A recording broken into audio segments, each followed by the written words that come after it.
Alright everyone, this is the amount paid by Apple in US dollars to fix my laptop. So today I'm just going to give a brief background explaining why this number is so high and why, even though my laptop's gone into the shop 4 times so far, why I'm still a loyal Apple customer and why I will continue to support Apple in the future by buying their products. I purchased my MacBook in November of 2006. It cost me $945 to get it from Apple's warehouses in California to my doorstep in Hawaii. I purchased it directly from the Apple Store online from their refurbished Mac section. And before I go on, I want to make it absolutely clear. I don't think any of the issues I've had with my laptop has to do with the fact that I purchased a refurbished model. Previously, I had owned a refurbished 1 GHz iBook G4, and for 3 years, it worked without issue. I also purchased a 5th generation 30 GB black iPod. Once again, works flawlessly without any issues.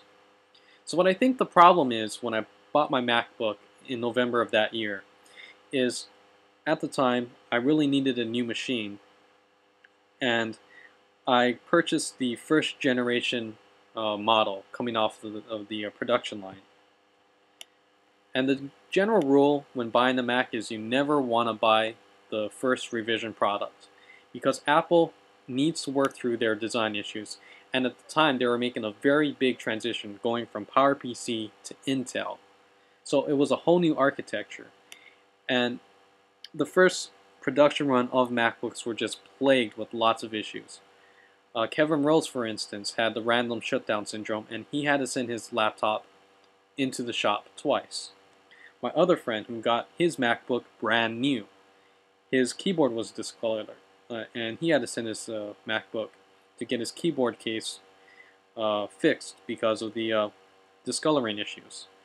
And with myself, I've encountered the cracking on the keyboard casing. So it just so happens that the 1st generation models, or the very first machines coming off the production line in early 2006, were just infested with issues. And I think a lot of the reason why I sent my machine into repair so many times is because of that fact. But if you go to the store right now and get a refurbished model, Apple's been making these things for the past 2.5 years. And from what I've seen and what I've read and just various reports on YouTube and watching videos, everything seems to be copacetic now. They've ironed out the production issues, they know the design well, people know what to expect, and right now if you just buy a Mac online refurbished, I don't think you're going to have any issues at all. So I still recommend buying a refurbished Mac. My next Mac is going to be refurbished.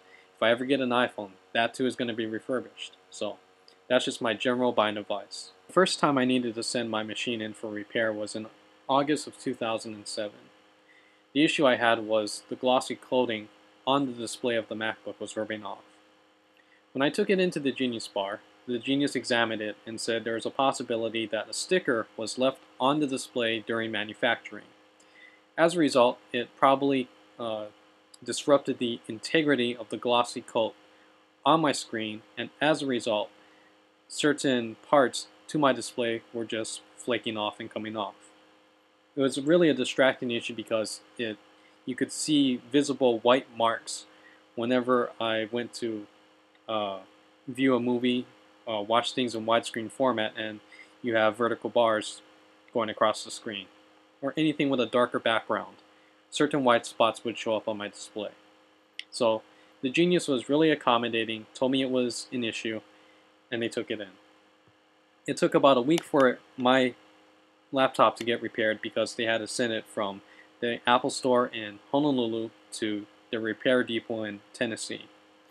And when it came back, the bill for the display repair comes out to $280. And once again, Apple covered this because this was under my standard 1-year warranty that comes with every refurbished Mac. So Apple spent $280 to get this issue fixed for me. Less than 2 months later, I had my first experience with the Apple Crackbook. And this date shows when I had to send it into the shop because the keyboard area was cracking near the magnets. So when I took it in, it was a very quick fix, about a day turnaround to get it back to me. And the bill for that Apple once again paid for, cost $224.06. So things were fine for a while, and again, it happened again about 6 months later, in March of this year. And once again, Apple needed to spend $224.06 to fix the bottom case. So in this repair, the original cracking occurred in my standard 1-year warranty, and Apple took care of it. Now, as a general rule, I always recommend that if you buy a laptop, you should buy the AppleCare. And luckily, I'm really glad I did buy the AppleCare, because the second time was in 2008, and that is clearly outside of my 1-year warranty. So, about a year and a half after I purchased my MacBook, it cracked again, but I picked up the AppleCare. I had it covered by the AppleCare protection plan, and Apple paid for the second fix. So I didn't have to worry about that either. About 2 weeks after I got my keyboard replaced, I started noticing hairline fractures on the bottom of my laptop's casing.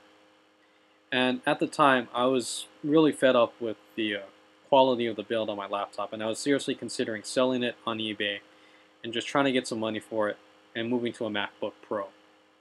So I took it into the Apple Store and I explained to them I wanted to put my laptop on eBay, but I want these repairs, these cracks fixed, just to help improve the resale value. So they looked at it and went into the repair depot, and later on I got it back. So when it came back to me, if I had to once again pay for this repair, it would have cost $430. But because I had the AppleCare protection plan, the fee was waived and they let me go on that.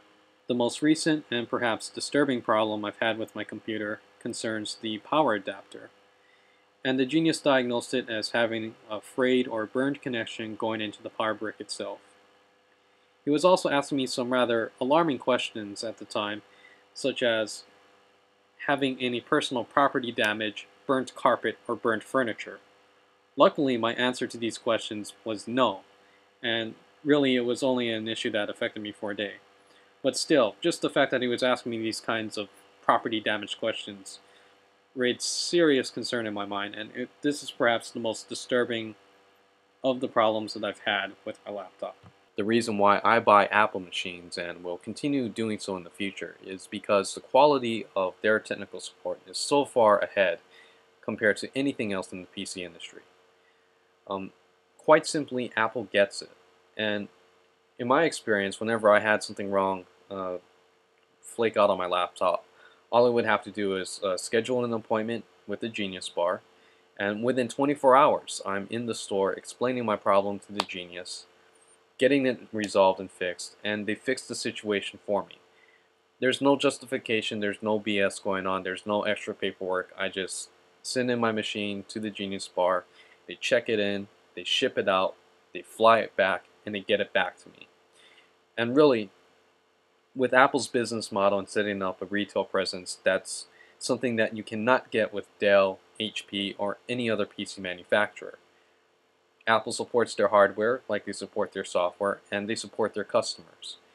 And really, that's all part of an experience that you get when you purchase an Apple product.